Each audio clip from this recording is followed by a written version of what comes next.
You got it bad. Oh, my knees don't work like that no more.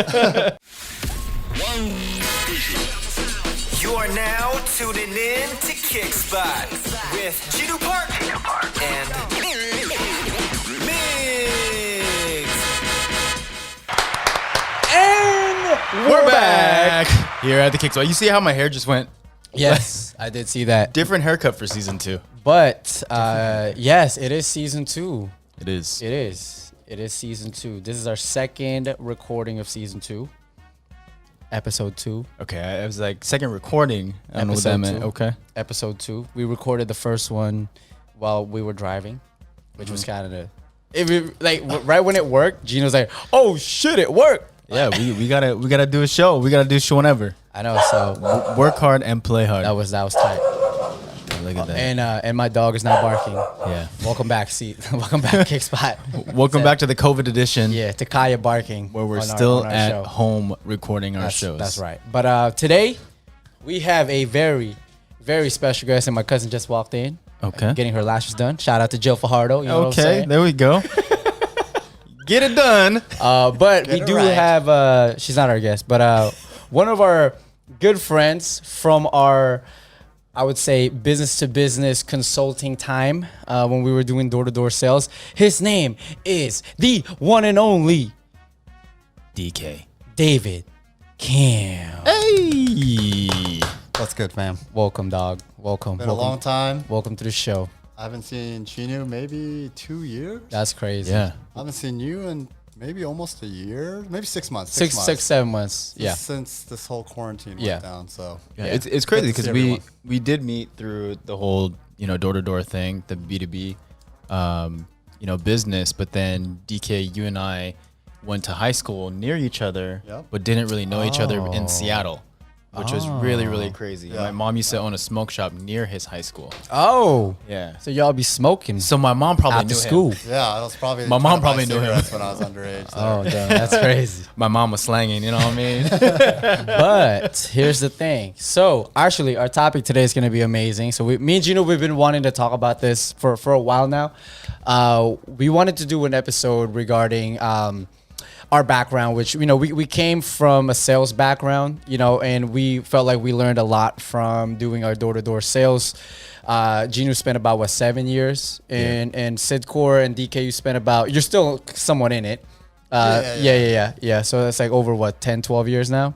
It's 10 plus years. 10 plus years. Yeah. Yeah, and I was in it for about 5 or something like that, something crazy. So, and we wanted to share our wealth of knowledge regarding how to close a deal and our perspective on just sales in general, right, Jinu Park? Yeah, just more so in the whole door-to-door realm segment, what our thoughts were. Obviously, some of us are in, some of us are out of the business. So we all have different perceptions while we're in there versus looking outside. And then, DK also has a different perspective after talking to him as well, too, on his experience. So we definitely want to educate people, especially right now with, unemployment at its highest.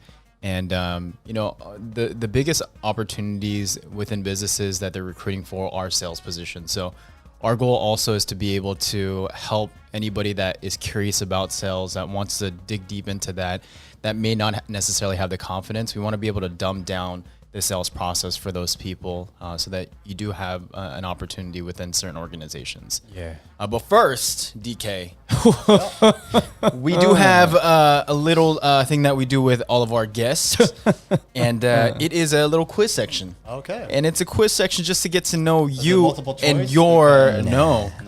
no, and it is to get to know your heritage, Which is North Korea. exactly Kim Jong Un, Cape Town, Koreatown. Koreatown. Yeah, he was not born in 92, let's be real. One of the most hairiest Korean 90, people I know. 1990. The Korean guy that can actually grow facial hair is Yeah, this as guy you right can here. see. A little known fact: Gino and I also performed in 3 Yeah. talent shows and won In second high school? place. No, No. while we were working together at Sidcore. Yeah. Okay. We won second place. Second place twice. Oh, and I third heard about the place dancing once. one. Yeah. All of them included some type of dancing and singing. I mean, so Gino was the singer. Yeah. I was the background Obviously. dancer. Obviously. Yeah, we all know that. Yeah. And to include and just top it off, we are all roommates. Oh, you're right. I forgot about that. We did live together for 1 year. Yeah. It was a tumultuous year. Very Interesting. tumultuous. Interesting year. It was fun. Again, war stories that you'll Yeah. trade Oh yeah. Well, later. yeah. We started from the bottom. Now we here. Type of shit. You know. All right, DK. All right. We're gonna ask you these questions. See how well you really know South Korea. Oh, okay. All right. First question. What is the name of the traditional Korean costume? Hanbok. Did you know that? Yeah. I mean, that's the reason why I had this bun right. I don't know. I actually don't know the questions that he's asking. Oh, okay. He doesn't. Yeah. So, Yeah. So I knew that one. So the man's basic outfit consists of shogori. Is that correct?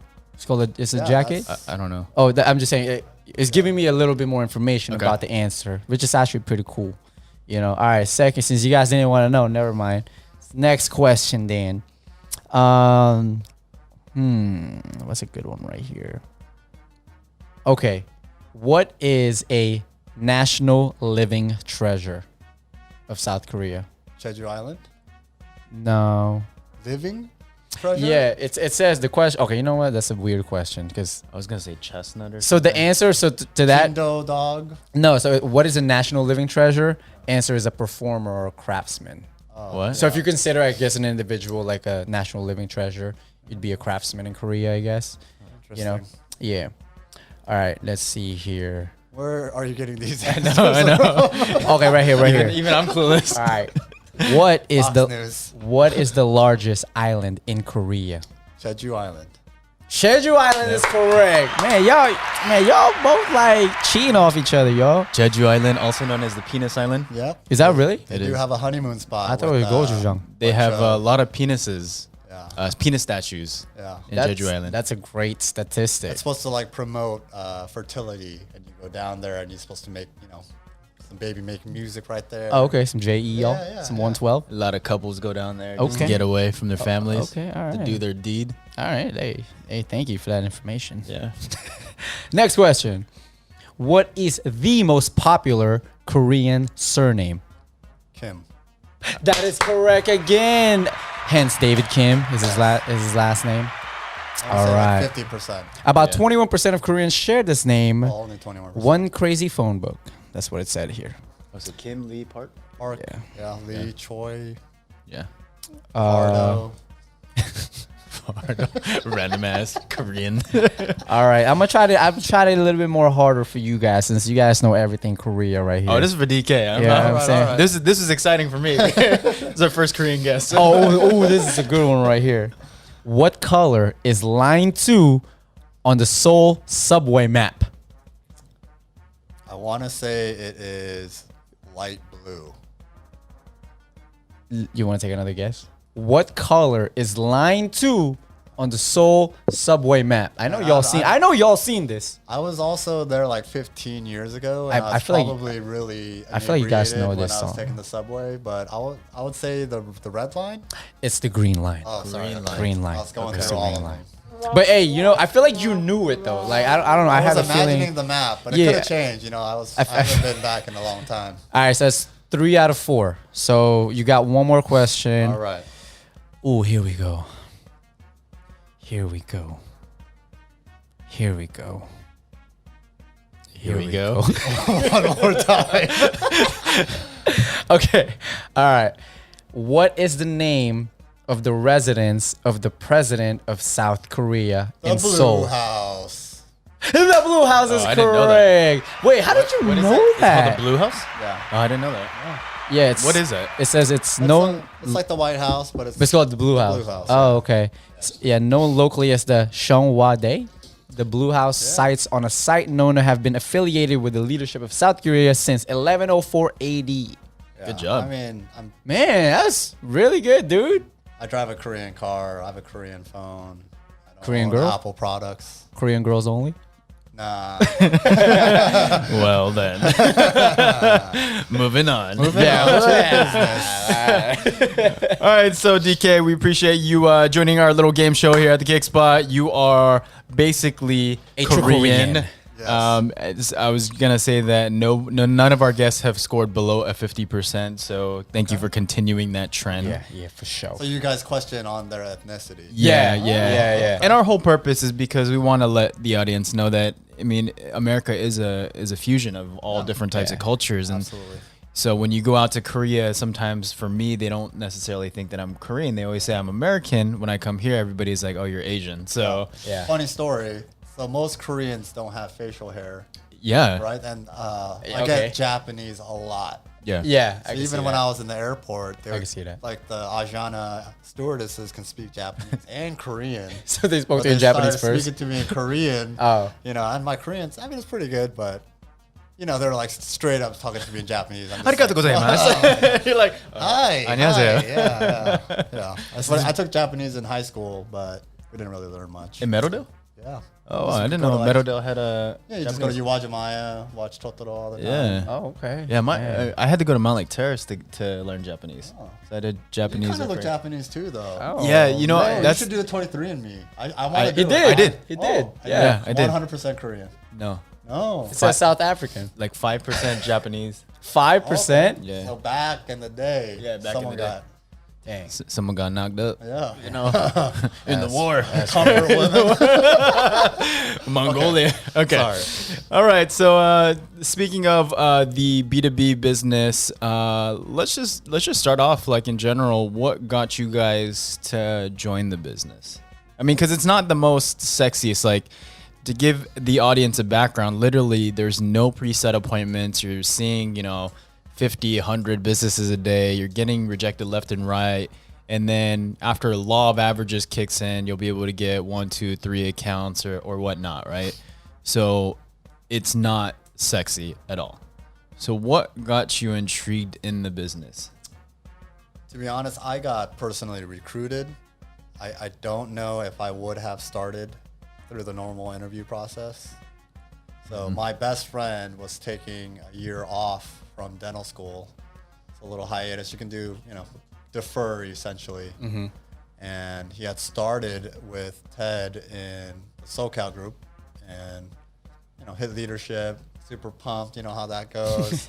Making good money, it was, $700, $1,000 a week, obviously super motivated. And he called me and was like, hey, I started this job. I had just gotten done taking my DATs for dental school, so I had some downtime.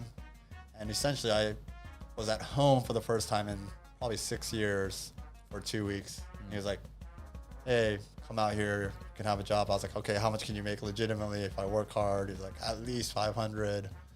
And I just booked my flight and came out because I didn't want to be living at home. Yeah, at the time, 500 was actually pretty decent. Yeah, and to be honest, the money was, as long as I could pay, my cell phone bill and party on the weekend, that's all I cared. I mean, I was 24 at the time. So I think nothing's my changed. Yeah. Now we you're do it making every more once in a money and while. you're Yeah, still yeah. doing the same thing. Yeah. Well, not with COVID, but you do save a lot of money during quarantine. Yeah, you do. For sure. But yeah, that's the reason I came out. And I would say 90% of my friends went to medical school or dental school in Loma Linda, probably about an hour away from here. Yeah. So I had a good base of people to come out to. It wasn't the job. It was more of the environment I was coming out to. So that's why I started personally. So it wasn't like an ad. It was actually a personal referral. Yeah. Got it. Yeah. So I went on a second round interview with my friend. Yeah. So it's like pretty much guaranteed. Yeah, and I saw him Close the deal. getting like $300 that Yeah. day, big accounts that he had re-looped and stuff. I was like, oh, He this prepped is it the day easy. I was like, before. if this idiot can do it, I can do it. If yeah, shit. yeah. Not you. Yeah, you put it at me. I was the person that recruited him. I'm an idiot. Oh god, that's funny. Migs, and then did you look at an ad? How did I find it? I found it through, I think, Indeed or like one of those like ads. It just said like account executive. Yeah. And I think Teddy's like one of the things was like, oh, if you want to work for a fun environment, like hardworking, that's what I saw. And then Danny took me out on my first round in Santa Ana. I mean, like hitting close to like the end. And I was like dead tired. Like I've never been on an 8-hour interview where I'm just watching somebody try to sell AT&T phone lines to convert. Yeah. And Santa Ana would have been easy, but like for some reason he was struggled that day. Finally closed the deal, and we had to re-loop it twice. I remember that. And I remember going through the process, and he's like, "Yeah, I think you'd be really good." He's like, "You had a good attitude." You know, it's funny because I think I went for the job because I saw how happy he was doing it. I mean, if you guys know Danny had like the best attitude, right? Like, and I just saw him not being bogged by all the no's that he heard all day. And then I think at that point, I was still kind of trying to figure who myself was professionally. And even I think personally, I still didn't know who I was. And I felt like I needed some sort of a challenge. Yeah. And it's funny because I think the Bell Party, he had me watch the Bell Party. Okay. And as you guys know, back in the day, if you had an interview, you'd have him wait on the lobby, right? Yeah. But he had me watch because he actually got a bell. Yeah. And then and right when I saw that, I was like, oh, and I'm clapping. I'm like, what the fuck am I clapping for? But but I gravitated towards the environment after that, like the energy. Like, how do you have so much energy after you just went 8 hours through the day? And then I still wasn't sold until he like called me in and. I think I spoke to Teddy, and then he's like, hey, Danny really spoke highly of you, da-da-da. And then I started. And then I remember my first, like, meeting with everyone in that circle before we went out for the day. And I was like, man, this thing is hype as hell. Like, I still didn't know anything, but the environment kind of sucked you in, So that was my history. The atmosphere, the energy. Yeah, I think it was the energy. You have people that are within a 5-year age of you. Yeah. In suits, right? Like motivated, like highly motivated. And they were trying to go out there and, I forgot who did the leader, the speech for the day. I feel like it might have been you. But, after he said the speech, I was so demotivated. Yeah. No, but these Filipinos. No, but you go out there and you have to do it again and again and again. It's not sexy, but like you just gravitate towards the energy and the camaraderie of everyone. Yeah. Mm-hmm. There was definitely, it's like a fraternity of sorts. Yeah. All the big events. You're seeing people that you see every quarter or so. So there is that side of things that kind of keeps you in. You have all the team nights. We play basketball together every Tuesday. Yeah. So I think there were some, like, it kept the college life going, if that makes sense. Yeah. I think your guys' perception's a lot different than mine because you guys had Ted. Yeah, that's awesome. Yeah, that you had a completely different. So my experience was more an educational experience. Yeah. So it's not like Jamie and I hung out ever after work or anything like that, but it was preached that that's what I do. Yeah. Okay. So way different from that fraternity. I had to create that environment. I honestly, to me, I thought that Bell Party was really dumb. Yeah. And I don't get motivated by like that. Yeah. I get motivated by learning. And so the only reason why I started was the attraction that I had with the educational piece when Jamie had to run a meeting.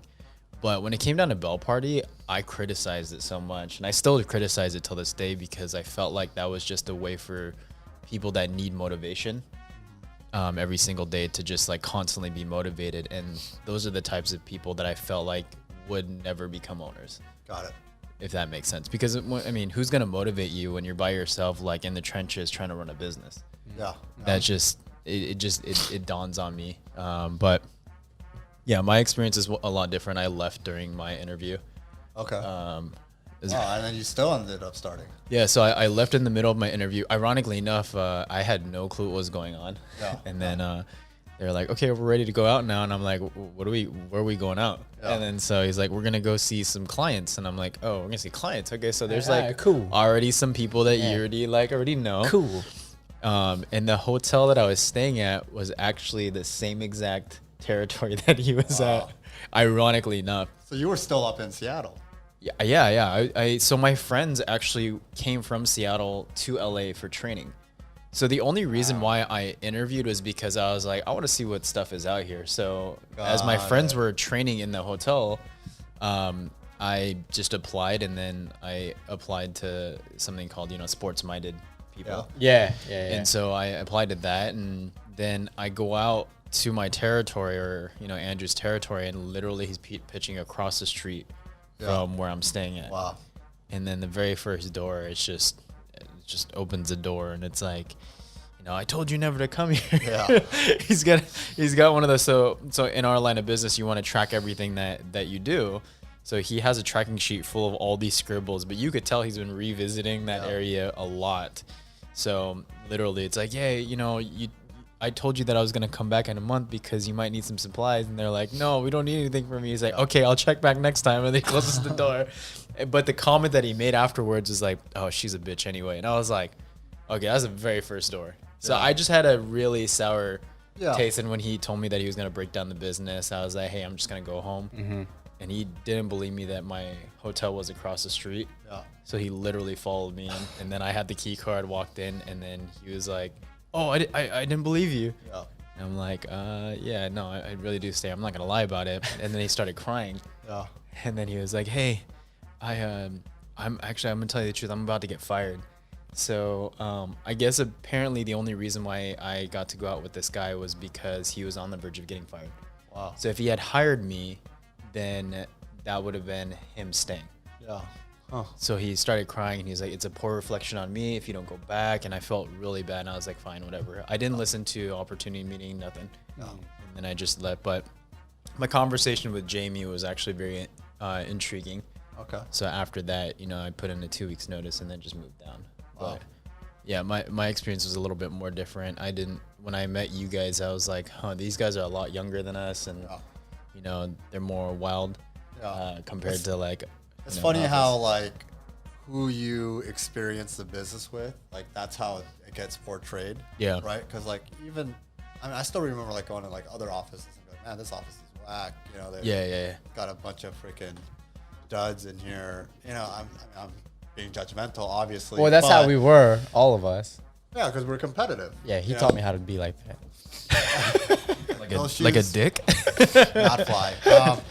But it really does come down to, and I think that's the one thing about Sitcore where if the office usually reflects the leadership that's running it to an extent, right? Because you're obviously recruiting people that are like you, and then you get people.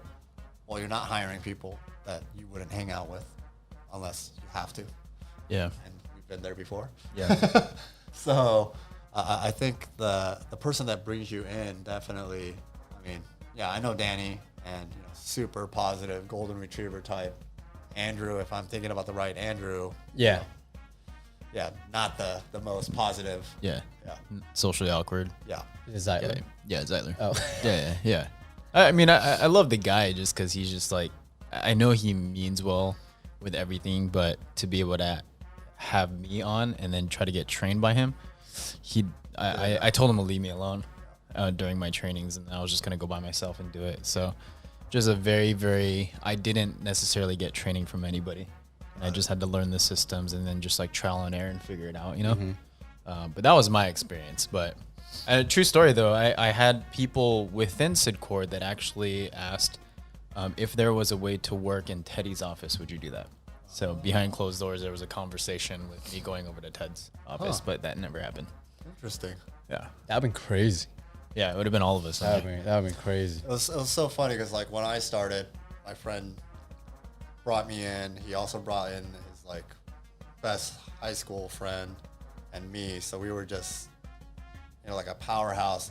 If you have people that you're close with, and you're competing, but it's friendly competition. Yeah.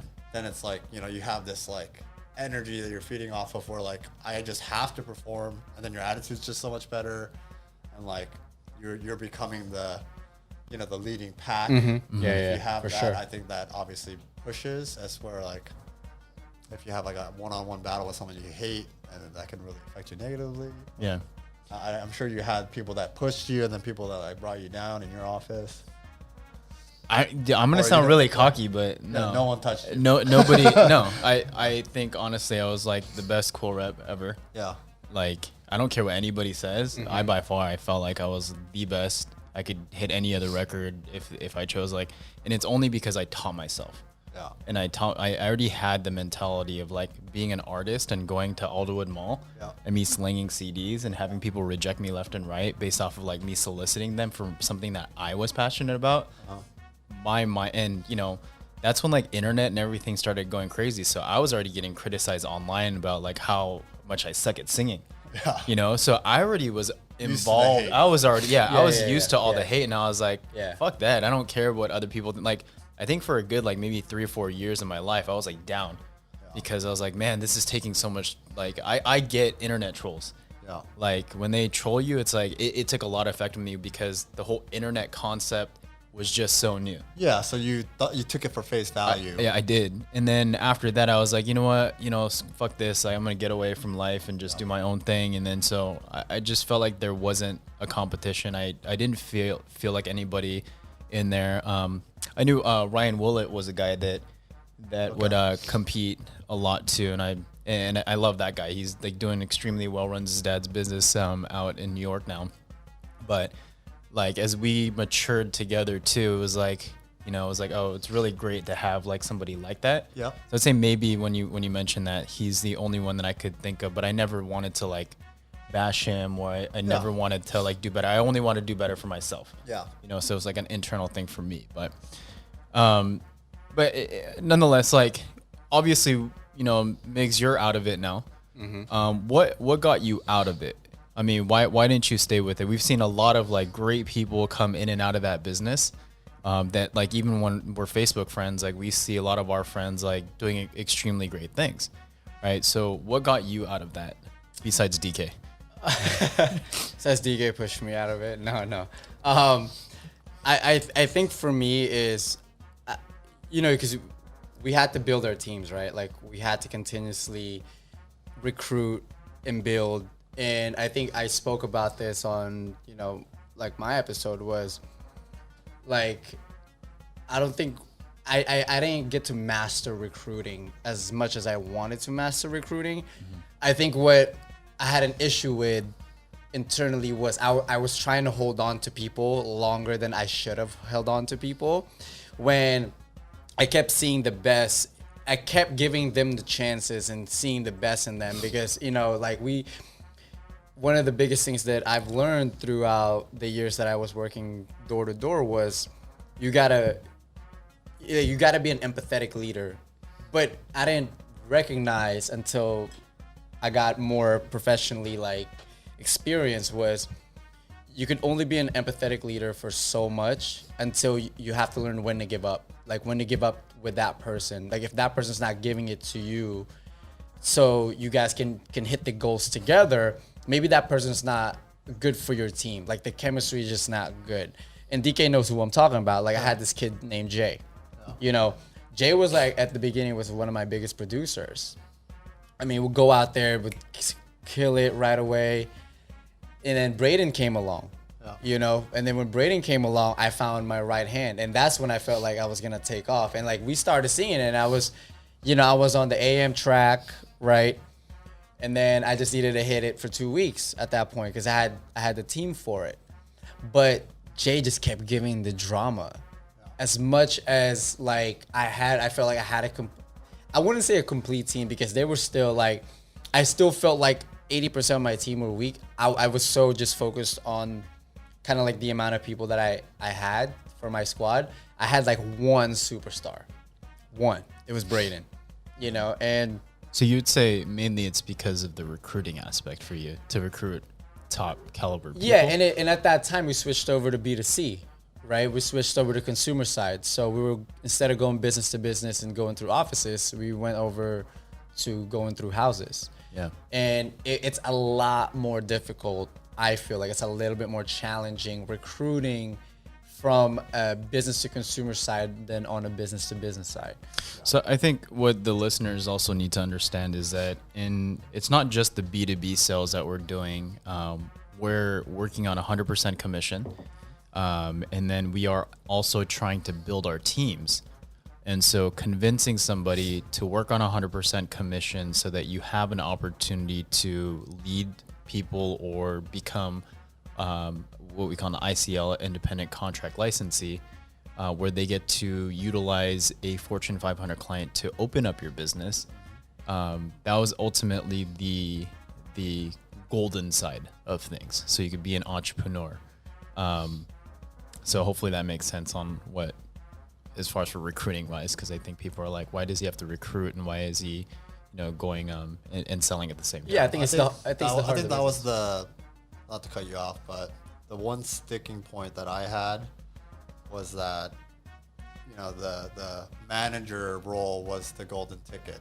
And I think it was preached that way. Like, if you're not trying to get to ownership, like, why are you in this business?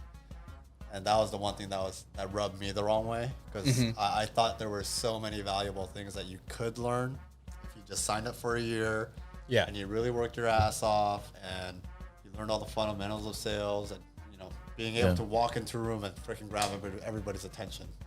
You don't even know a name. You're a kid off the street. I mean, obviously you're dressed in a suit. You walk in there, boom, grab, and you can make a sale, and that felt great. That was shit. That was dope. But I still remember the first interview that I had, and I'm like, I don't want to do this. Like, again, for the reason because I didn't want, to be an owner. Yeah. So I felt like that side of things was kind of pushed upon you by certain people. Yeah. And, when you're a top performer, you're kind of expected to do that, even if you didn't want to. And I think that kind of leads to where I'm at with the business now. It's like developing something where you get really sharp people that can sell, that are charismatic, but they don't want to lead a team necessarily. Like, well, that responsibility is tough.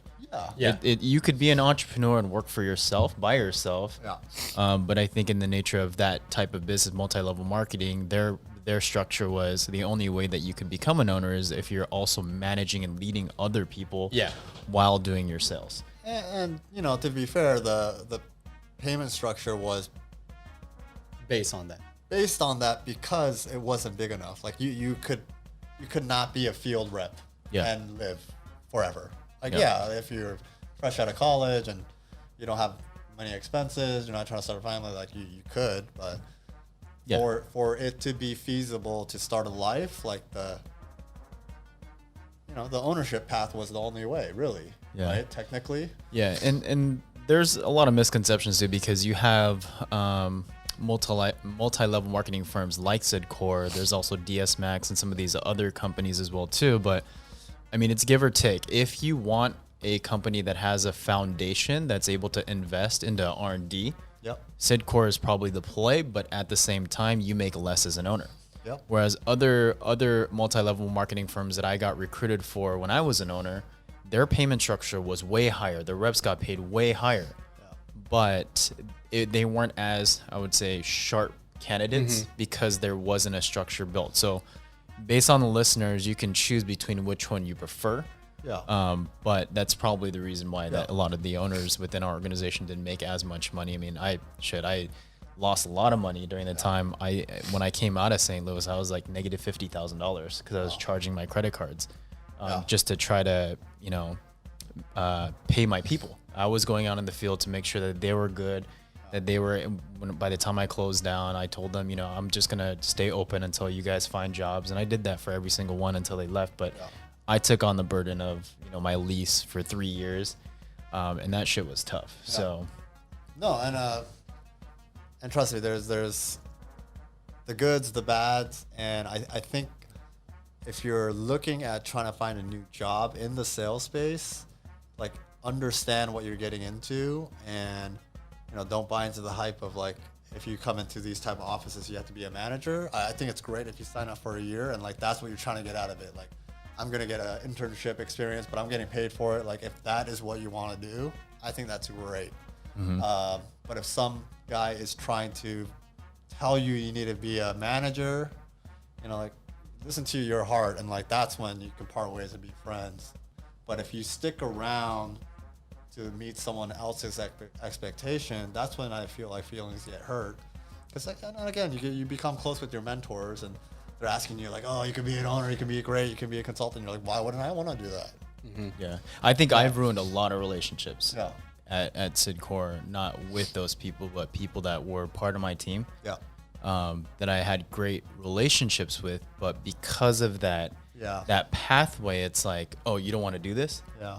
You know, it's like, why are you here? Well, in reality, they were there because they liked me and that they wanted to hang out with me. But there was like this thing where you had to get rid of those people and replace them. And that's what, there's a lot of people that I know of that still probably have a resentment towards me because of that. And it's the standards that they set, especially in the office that I was in. The standard was straight black and white. You get rid of that person. It was like, okay, there's no grace period. There's nothing. And so it kind of sucked. Yeah. I really hated that experience. Well, what we're gonna do is we're gonna take a little break. And then when we come back, we're just gonna continue our conversation. Awesome. You are listening to Kickspot. I think the old school way of Sidcore has changed. Really? I really do think so. The culture has changed. Number one, because new leadership. Vera is way more empathetic. You know, is Gary Paulson there? Gary Paulson's still there, but Vera's the president. But she was the president when I was there. Okay. Yeah. Okay. But again, I think the direct coach that you have, and if there's a lack of support, like you were saying, that reflects big on. You know, like you didn't feel like you got the help that you needed, especially when you put in a grip of time to get to that position. Yeah. And I was like, you finally get there, and that's supposed to be the be all end all, and then, you know, I never got it, man. So I never got it. So Daddy wasn't there. He wasn't. I crap about it every day. I have text messages. I have text messages of Jamie telling him I'm crying. Yeah. And like I'm like, hey, I need your support. I need your help. Nothing. Yeah. So I hold that dearly, and that's my bitterness. He still I'm does. bitter. I'm way bitter about it. Talk about it. I'm way bitter about it. Hey, let's create this like Nah, that's cool. drama. That's cool. That's cool. I mean, All right. So we can talk literally hours and hours about our Sidcore experience, but I don't want it to get washed out with what we were supposed to talk about. So final thoughts on that, like advice on new people. I know you wanted to talk about that. Well, final thoughts wise, I think for me and my experience, I think that if you're looking for something where you want to learn a lot about yourself, I think that this model is great. You get to learn about grit, what your mentality is like, as far as for risk factor. You're going on 100% commission. You get to learn about your leadership and if people value you, if they would actually follow you. I mean, I had to go out to St. Louis and to be able to tell everybody I'm going out to St. Louis, Missouri versus, hey, I'm going to come out to Los Angeles. Very, very different dynamic. And then, I mean, I was in a position where I eventually, got promoted to becoming an owner. So I have a different experience there. There's things that I wish I had learned back, which was more of the front end recruiting, learning like how to market myself and that kind of thing. But nonetheless, I think that based off of where I want to be in my future, I always think about like my future kids. What can I leave to my future kids? And if that's where your head is at, from like a monetary standpoint, I would say this model isn't for you. There's nothing that I could say that I was going to give my business over to my kids because the monetary value were people. Yep. And people weren't necessarily going to be there all the time. Like when I'm older, they're not going to be going door to door anymore. So it's ironic because most of those people that do end up making it as consultants, they have an actual business becoming like property managers or owning several different businesses, which is an actual legit commodity.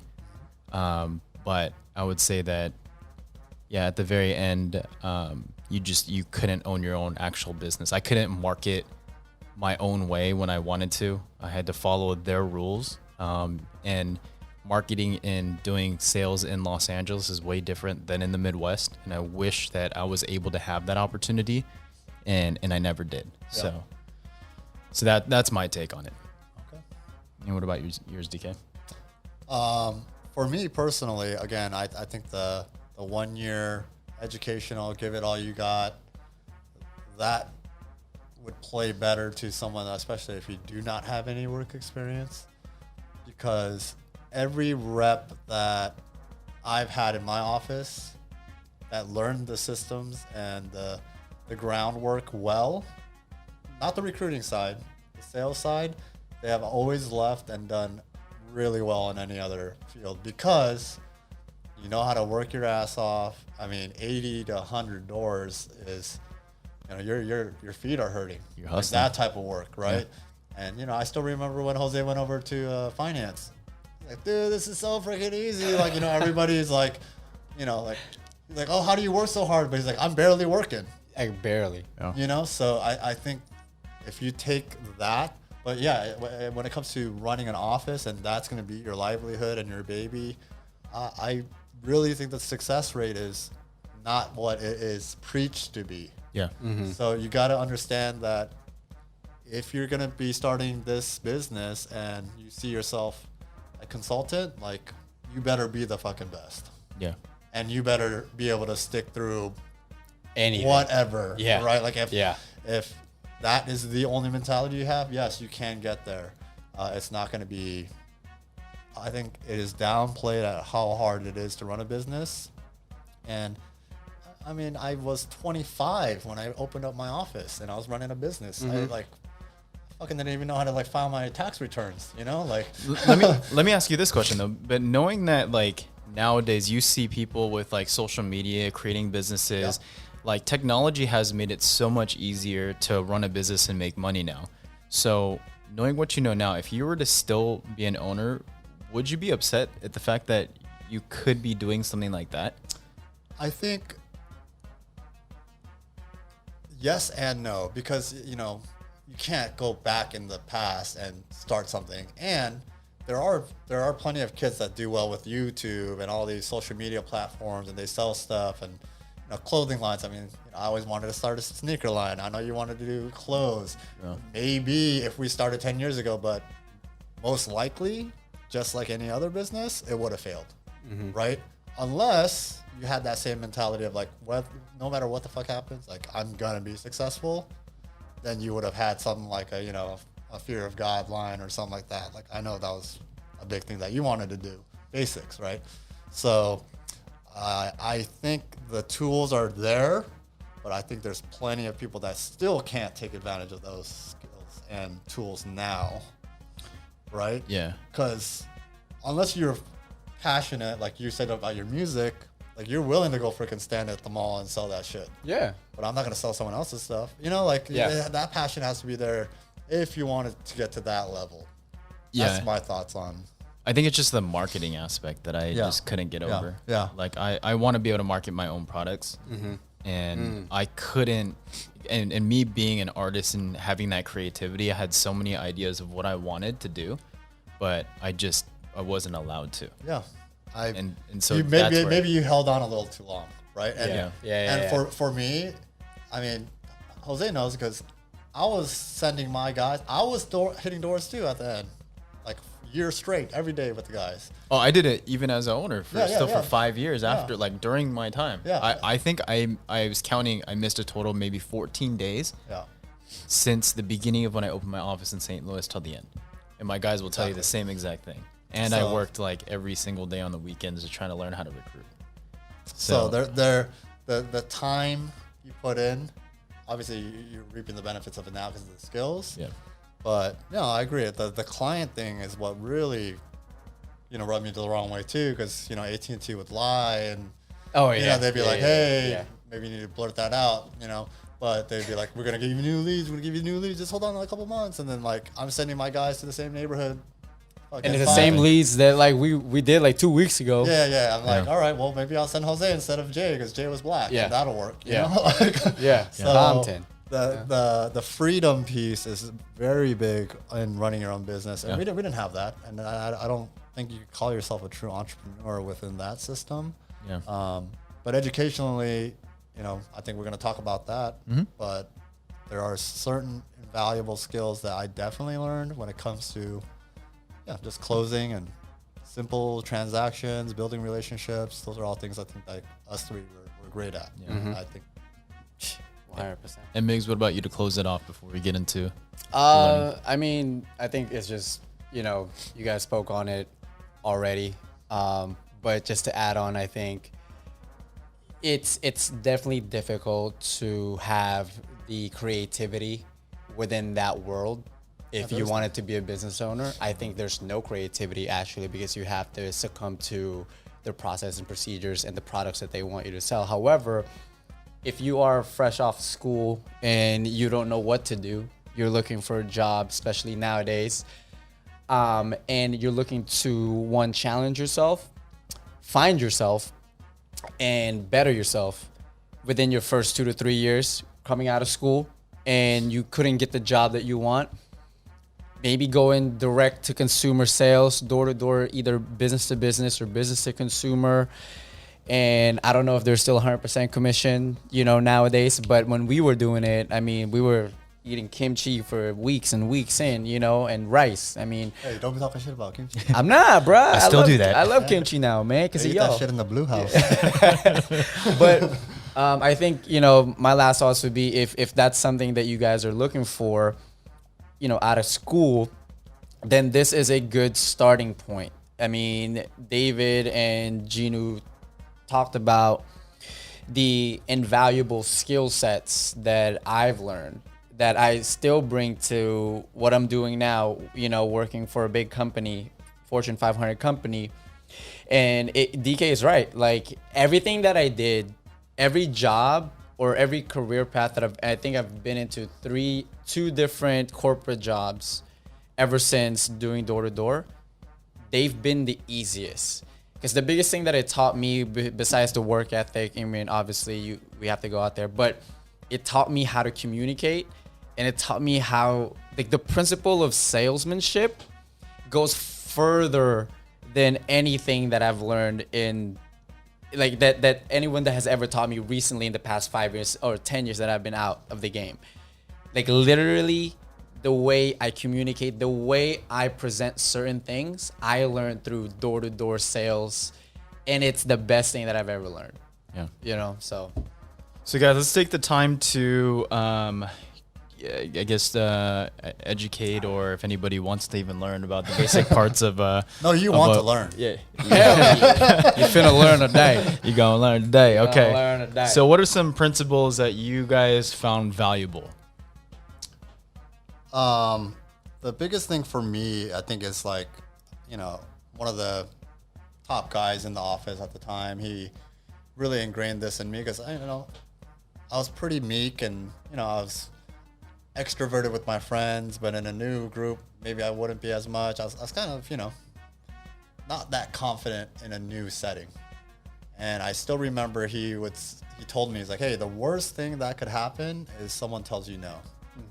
And if you apply that principle to every facet of your life, like, well, I've heard no, like, so many times in my life, probably a million times by my mom, you know, growing up. Like, if that is the only thing that could happen, like, you know, why not go for it? So, like, that gave me, like, the fearlessness, because if you did get cussed out, or you fumbled your pitch, or, you know, like, you know, you made yourself look like a fool or whatever, like, you literally can close that door and, like, never go back.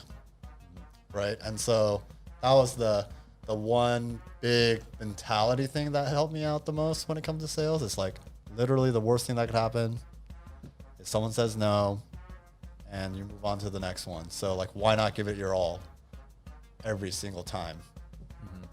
I want to talk about one thing that I found valuable, or there's a few things, but one is 8 steps to success. Do you guys remember that? Yep.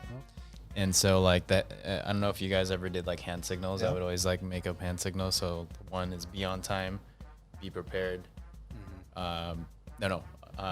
on time, be prepared, work a full day, work your territory correctly. Stay tied to the right. 6 is maintain your attitude. Yeah.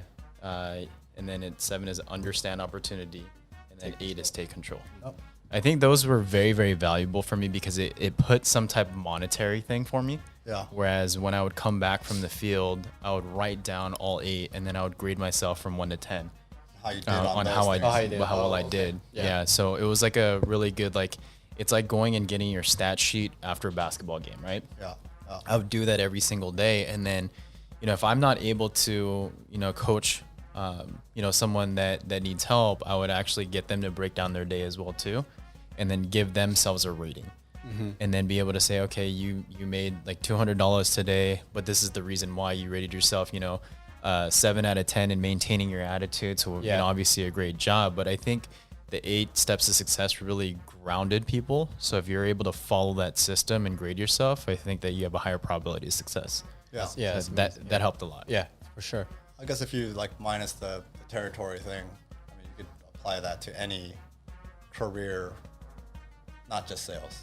Yeah. Right? I mean, work your territory correctly for I think just in general is like understand that there are a lot of opportunities to knock on doors. Yeah. So if you're going to put your resume out, just don't disregard it. Put your resume still in that Got it. business. It's the door that you don't go to that could be the Yeah, shit. yeah, Okay. yeah, yeah. Yeah. Okay. So that's why Yeah. you want to work your territory correctly. Yeah. By It's the doing that. slides you don't take. It's the DM slides you don't take. Okay. You know what I'm saying? Okay. Oh, bro. Yeah. Exactly. You watching this? Yeah, she watches it all the time, bro. So Migs, what about some other ones? I think for me, there's 2 things that I took away from that. It's one, which I still do to this day, is the 5 steps to a sale. I mean, we would joke around about it, like when we would go out, right? Hey, we're gonna 5-step that drink. We're gonna 5-step that. We're gonna 5-step that, right? Like I still do it till this day. Yeah. And if you guys don't know, the 5 steps are intro, short story, presentation, close, and rehash. It's literally how you speak to a person. And once you master that, it really is a great skill set to learn because you're able to just talk about anything.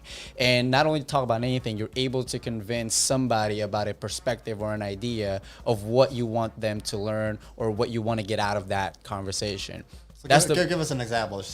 Like- Give me that boba right there. Sell you this boba right here. Like Sell you I want DT? to break that down too. Like, so with the intro for people, and this is like me just like breaking it down, even dumbing it down for people when I was running the business.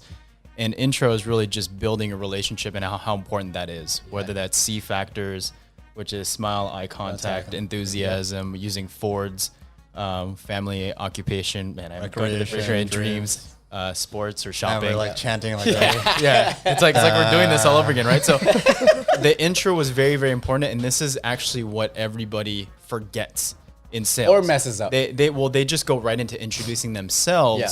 instead of building a relationship. And the second part is short story, which is the qualifier, and that's how I break it down: is intro, short story, qualifier. Presentation is the what. And then the close is just closing on one item. I would always say just close on one item and then rehashes every other item after that, right? So an example of this is like, let's say you're gonna go 5-step someone to getting their number, Yep. right? So you can, an intro wouldn't be, hey, I'm Okay, Jinu. let's see how you do it. Like, hey, I'm Jinu, how are you? No. Let's try Gino on this one. You the Mr. Pimp. Yeah, here. so like the intro just to build a relationship is just kind of catching them off guard and, bringing some like, hey, what does that say? Her on Preston? What is that? Okay, so it's more of a question. So I would bring that up just because it catches them off guard and at least they're able to have a conversation. That's the intro, right? Okay. The second thing is a qualifier. I want to see if you are in a relationship or if you're not. So it's like Where's even your if man at? even if I like it's like hey I'm Jinu, Why like you here alone? hey, I'm here with my boys today. Who are you here with? And it's a qualifier. So if they're with their Boom. boyfriend, you can just disqualify that if you choose, if that's your personality. And then, I mean, because there's some people that'll be aggressive. And then, so if they're like, oh, I'm just here with my girls, we're having like a singles Singles night. night out. It's like, okay, perfect. So you qualified them. Now the presentation is the what? Damn, So It's your value proposition. he's right been here. thinking about this one Yeah. for his whole life. Yeah. no. This is your value proposition. It's so interesting Jinu. when I break this down to people because the going after like somebody is like the most common example that everybody can relate to. Yeah. Because that's something either that they wanted to do or they have done. Yeah. And Or so whenever I still use can't the do. example, they're like, oh, maybe I was using the 5 steps. Yeah. Right. Yeah. So then the presentation is the what? So you could bring in like little information about you just to kind of intrigue them, but your goal isn't to overwhelm them. That's right. Right. So Don't overtalk it. yeah. So like, so you're in a clothing brand. Actually, I own a clothing brand business myself. Oh. So it's like you're getting them intrigued a little bit. Like, what's your favorite clothing line or whatever? And it's like, oh, so I actually met with this person and this person as well too to continue my clothing line. So it's the what. It still impulsively it's intriguing them. Then you want to close on one item. Hey, so maybe we could talk about like fashion later on. And I want to get I want to get your idea based off a new fashion line that I'm trying to release. What's your number so I can give you that information? So so you're getting that one. It's weak. So that's the close. That's the close, and then the rehash is everything after that. At that point, you could do whatever you want to, and you could say, okay, what's your IG handle? What's your, I don't know, Twitter? I don't know whatever it is. The rehash is everything after. So I like to break it down, just like that simplified. Right? Is that good for you guys? Yeah. That was great. One thing to add is there's a progression in someone's energy. Yes. And, impulse. attention. Yep. Right. Especially in a short, brief conversation. So the intro is you're really just breaking their guard down because if some stranger is coming up to you, like you probably don't want to talk to them. Yeah. Right. So you can make them smile. Oh, nice shoes. Where'd you get those from? Or something like that. So you're like, okay, interesting enough to talk to. Yeah, At yeah, least yeah. respond Yeah. to. Yeah. It's just Right. And then that short story is just you're legitimizing why you're there. Like you're not some creep. Like you were saying, hey, you're here singles night, ladies night, awesome, cool. And then you're building up that impulse, and you got them interested in that one thing. Yeah. So at that top of that impulse curve, That's when you don't overtalk it. Close it. Yeah, you just throw the hook in and then close. I Yep. think what happens is, we have these like great conversations with people, and then it goes on forever. And then have you ever had it where like, okay, cool, like I'll call you back, or we'll gets talk about awkward. it later. And Yeah. you're like, Yeah. Or I gotta go. Oh, my girls are calling me. or like even in a sales call, Yeah. it's like, oh, all right, cool, like send me some information. Like as we're like when you had them wet and hot, like Close go it. for that little one item close, like you were saying, of Yeah. something, or like the next step at least. Like, all right, cool. So like send me this information, and then we can move forward. Like, Yeah. making sure you don't overextend because the guy is friendly. Yeah. That's the worst, when you waste. Yeah, and I'm glad you brought the impulse curve because throughout, even if you're using the 5 steps, the impulse curve is going to be different for everybody. Exactly. You could start off with a qualifier, and maybe that person does have a boyfriend and really wants to get rid of her boyfriend. Yeah. You never know. Right. So it's like, oh no, I really want your number now. Like when you can feel the impulse at its highest, that's when you want to close right away. You don't have to go through. Okay, well, a little bit about me. I want a fashion line. Real quick. Yeah. What are some of those buying signs? Wow, dude, that's man. There's eye contact. There's eye contact. There's nodding, mirroring. There's the nodding. head, Mirroring. saying yes, Saying yes, obviously, but saying yes. repeating what you say. Yep. Yep. Asking you questions. Yeah. Asking. Yeah, because you're reciprocating that back because you're trying to get. Yeah, they're trying to get more information from you. They're interested. Exactly. There's like 8 of them. Silence. Silence is a good 'cause you're one. listening. Yeah, you're thinking, listening. That's a good one. But the reason why I brought that up is because you said you get really good at like reading the room. Yeah. And right, so once you get that vibe, that's when you gotta, before it gets awkward. Yeah. Yeah. Because after you got what you wanted, then you can be as awkward and funny and joking as you want. Because you've already broken them down. You've already broken them down. So if the girl's nodding, saying yes, laughing, all that stuff, if we're talking about numbers here, then that's when you would ask them, hey, you seem obviously cool. We can do this every other weekend. Yeah. Boom, drop the line. Sounds like you still say that. I'm like, I haven't in a long time. What about overturning objections? Do you guys have any suggestions for overturning objections? Have you learned anything? I mean, it's funny. Like one of the best things that I've learned, I think, from Teddy when overturning objections, especially when we would do our role plays, is just say this one thing. That's perfect. Just if you say something positive, it was like, hey, I'm not interested. No, that's okay. That's perfect. Yeah, and then you kept going back and you keep rehashing them. You keep reiterating your value proposition to them. You know, I think that was one of the biggest takeaways, because I still do it to this day. People will be like, I'm not really interested in your auction. You know, I think your fees are too high. Oh no, I'm so glad you brought that up. Like, if you just stay positive and then reinstating, I'm so glad you brought up the fees, right? The reason why for the fees is because we're a lot more valuable than the other auctions out there. You know, our cars are, you know, you find better, not only better looking cars, but our cars are a lot more, they're not raggedy than the other auctions that, you know, you find in their inventory. So like for me, if I'm going to counter somebody, you know, you have to have a firm stance, and you know, your body language and your tonality, you can't act scared, right? On turning over objections, own it, right? Like, oh, that's awesome. Oh no, I'm so glad you mentioned that. That's great. I'm glad you had that concern. And then reiterate your value proposition. Yeah. I think that's how I would overturn objections. Definitely using that positive, it gets them out of the, I hate this person, why are they trying to talk to me? So you hit them with the, like, what the fuck? Yeah, you just got them off balance a little bit. What the fuck? Yeah. But I caught myself actually on a phone call, you know, potential big client, and you also have to know like when to respect the customer. Yeah. And we've been told at least 3 rebuttals. Yeah. You know? But I did one, like literally. He was like, all right, hey, look, I really don't have any time. I have all these deadlines. You know, call me back on October 15th. He gave me a specific date even. And I was like, oh, hey, look, I understand you're busy.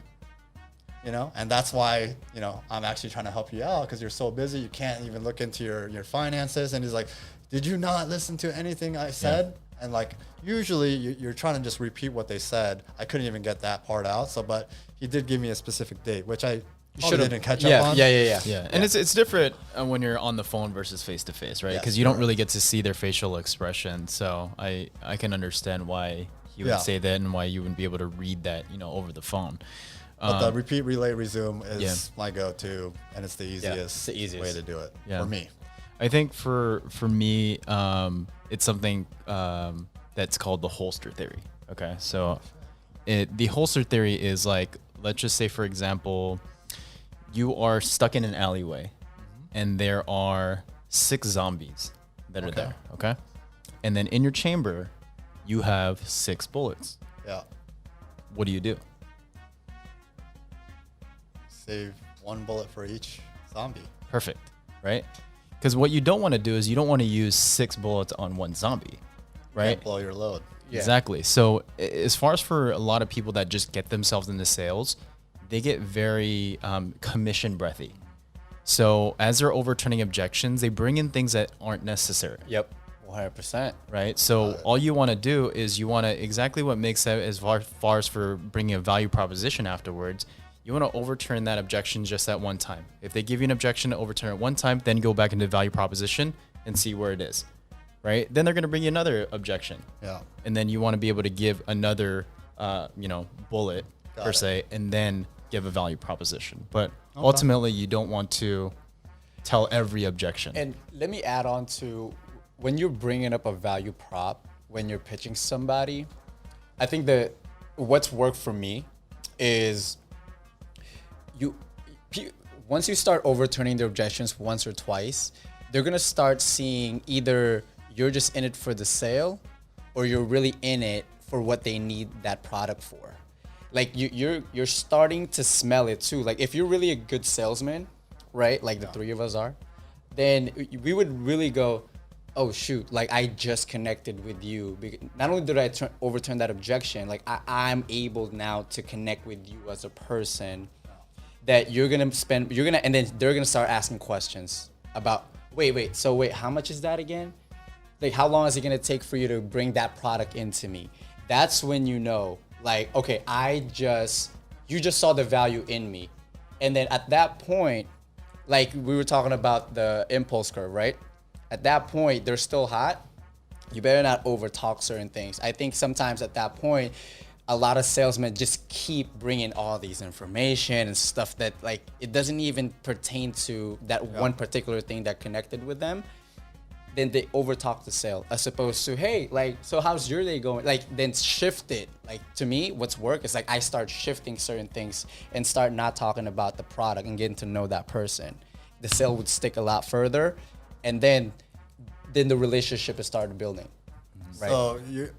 So for me personally, I'm doing like consulting and helping people save money on their business, right? And so I think a big thing, and this is not for rebuttals or objections, but I think a good way to gain some common ground is always like asking the customer, you know, so for me, it's saving them money.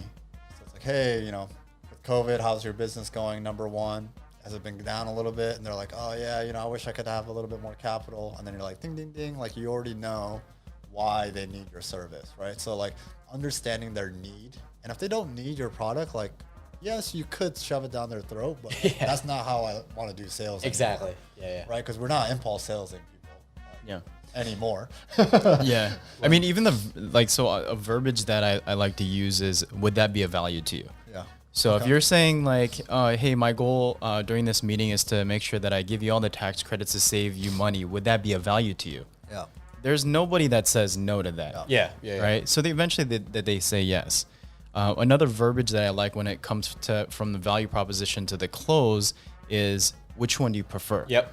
Right? Yep. So like 2 option close. Yeah, option close. I always do 2 or 3. Right? So even if I'm trying to book an appointment, for example, right? So it would be like, you know, so I've got Wednesday at this time is, and this time. Out of these 3, which one do you prefer? Yeah. Because you're giving them an option to say yes, yes, and yes, right? But if you say, hey, I've got time Wednesday at 10 a.m. Does that work? You're giving them 50% chance of them replying yes and no. Yeah. Right. So you want to be able to lower that, you know, higher that probability for them to say yes. So the verbiage out of those 3, which one do you prefer? Yeah. You know, obviously helps out. Yeah. Yeah. I mean, I'm like going through all my like sales training stuff right now. I mean, I don't know how much time we have. If there's a. No, we're good. No, I think overall, like, I need to go home.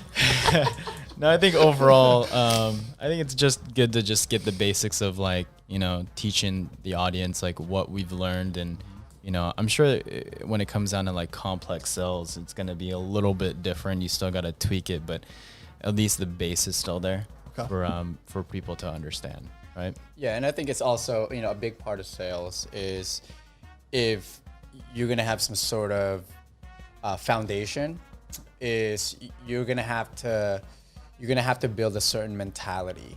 And a good mentality to start with is just like what DK was saying earlier, is like the worst thing that they can say is no. So if you just keep repeating that to yourself and just have a kind of a good attitude whenever you're doing a sales pitch or you're on a sales call, the worst part is they can say no and learn when to stop. Like learn when to stop, rebuttal, you know, with the rebuttals. You're gonna get better, and as you get better, you'll start seeing your skill sets and the way you start pitching become shorter, and then your closing probability is gonna get a little bit higher, and you're starting to see all the sales sciences as far as like the impulse curve and all the buying signs. It's the craziest thing, but you'll start really just seeing it play out. Like you guys feel that, right? Like when you guys pitch. Yeah, I think when DK you're struggling to like figure out, okay, what did we learn in the past? It's because we've been doing it for so long. Yeah.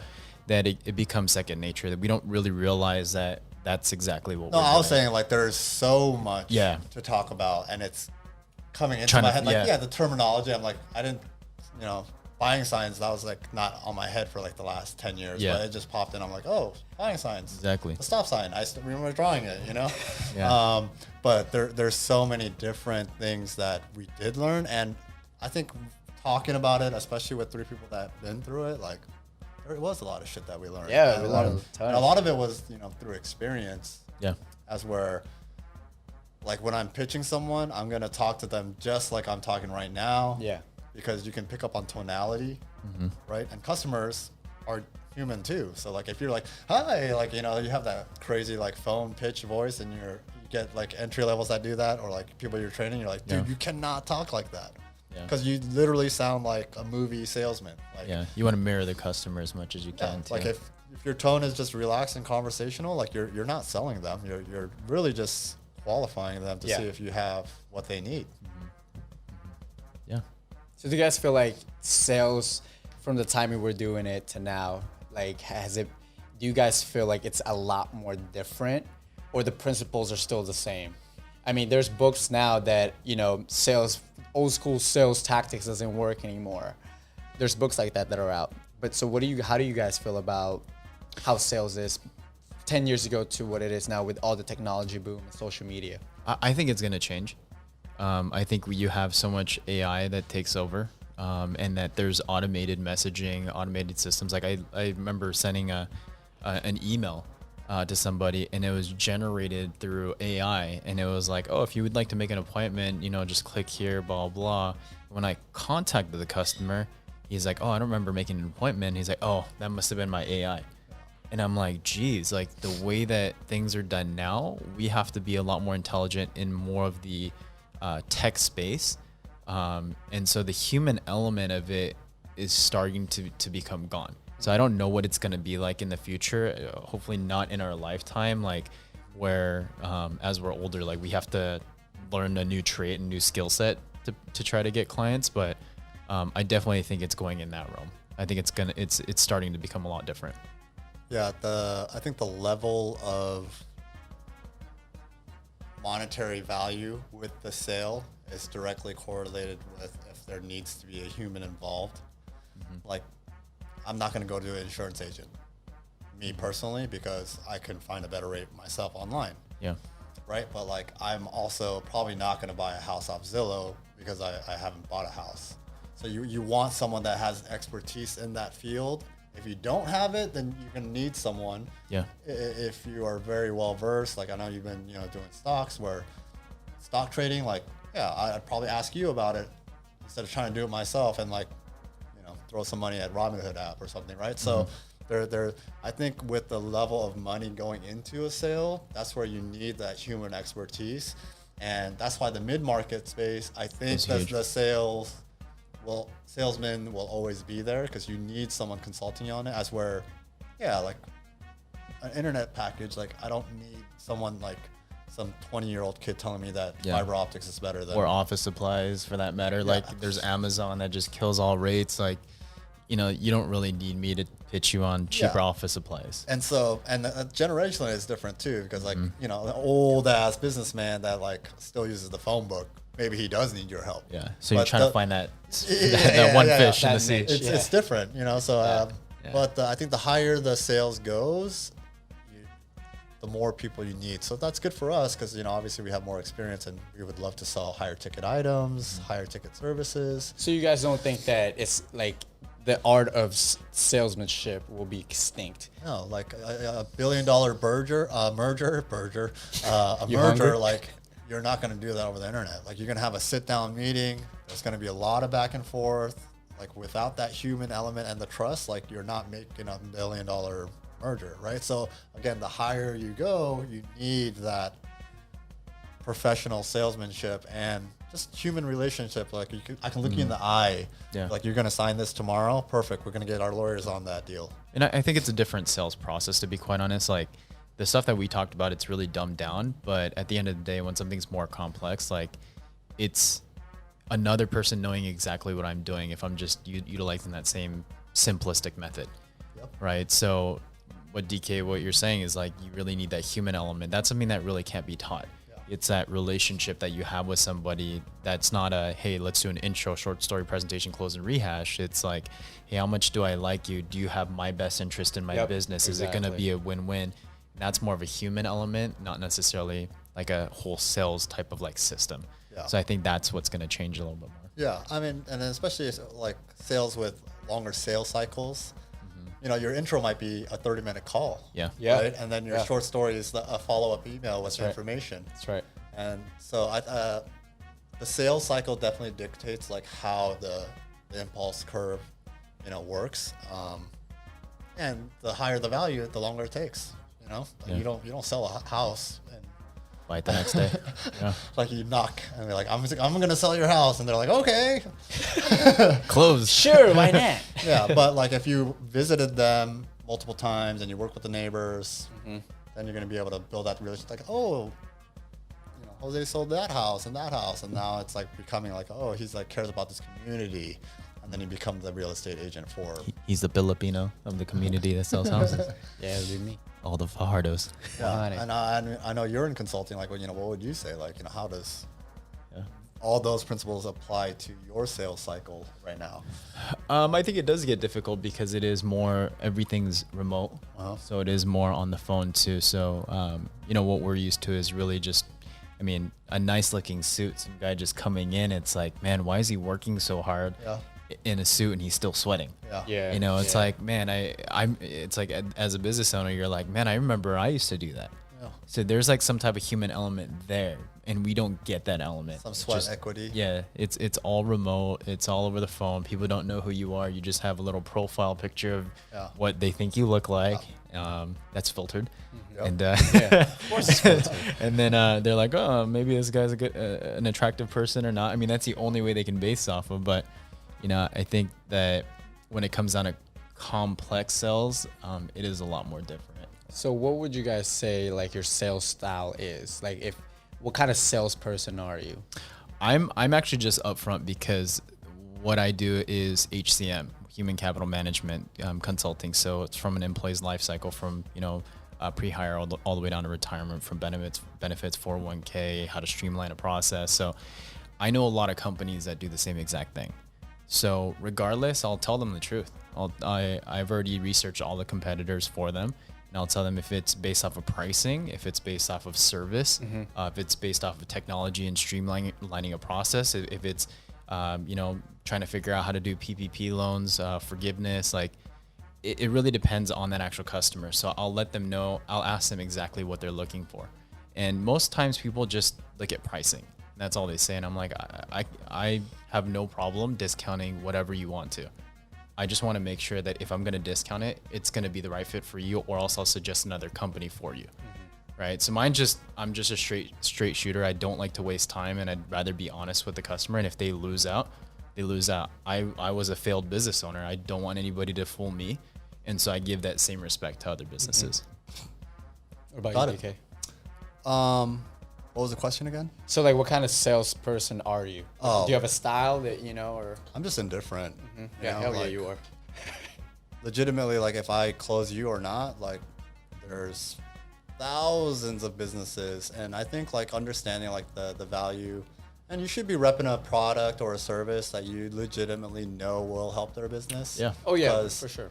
Like if I can't put my name on something, like I don't want to do it. Yeah. I've definitely done stuff like that, you know, AT&T Uverse.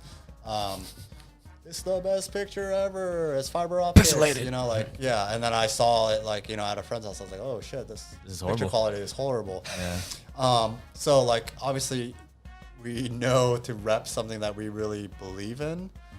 So, like, if I know I can help you, like, you better freaking listen to me, because, you know, I'm God's gift to the earth. Like, that, in that moment, that's the mentality I have. And if you don't want to deal with me, cool. Like, Yeah. it's your loss. Like, legitimately, I'm going to save you money. I'm going to help you, you know, infuse that money back into your business if you want. If you don't, Who cares? Yeah, who cares? Yeah. And that goes back to the principle of the worst thing that can happen is someone says no. Like, no, like what did that do to you? And one little extra story about attitude and the word no, because if you hear no, it can affect you, you know, but big tone, big 6'9" black dude. You know, he gave me the name DK actually, because you know, he's from the South Atlanta. Yeah, like, he's big. He started calling me DK, but he said, DK, you wouldn't give your baby to a crackhead, right? And you're like, what the fuck? You wouldn't give your baby to a crackhead, right? And you're like, no, absolutely not. And he's like, yeah, that's like your attitude. Like, you never give your attitude to someone that you do not know. Right. So Dude, it's like, yes. and then I was like, yeah, that was money. and that's when I like legitimately, I texted my mom, my dad, like any of my friends, and I'd be like, do not text me from the hours of, you know, 10 to 4, because like I knew if they were going to say something that was going to affect my attitude, like they're the only ones that should be able to. Like your girlfriend or your mom. Like you remember like your mom texting you like, why are you working so hard? You never come home. Like, you know, and you're like, fuck, I don't want to fucking go hit doors now because like, you lost your attitude. That's right. I never had that. Okay. But I never had that. I actually broke up with a girlfriend because of the fact that I was like, dude, like I can't be in this relationship because it's, you know, not the fact that she was nagging out. Yeah. She never nagged out. But it was just me trying to invest time into the business and not being able to give her time. Got it. And then that's like the thing. And my parents have never nagged out about me not showing up or anything like that. So I have my own personality. I dictate what I do. So. But when it comes to the attitude, like the only people that should be able to affect your attitude are people that you hold close to you. Yeah. And that.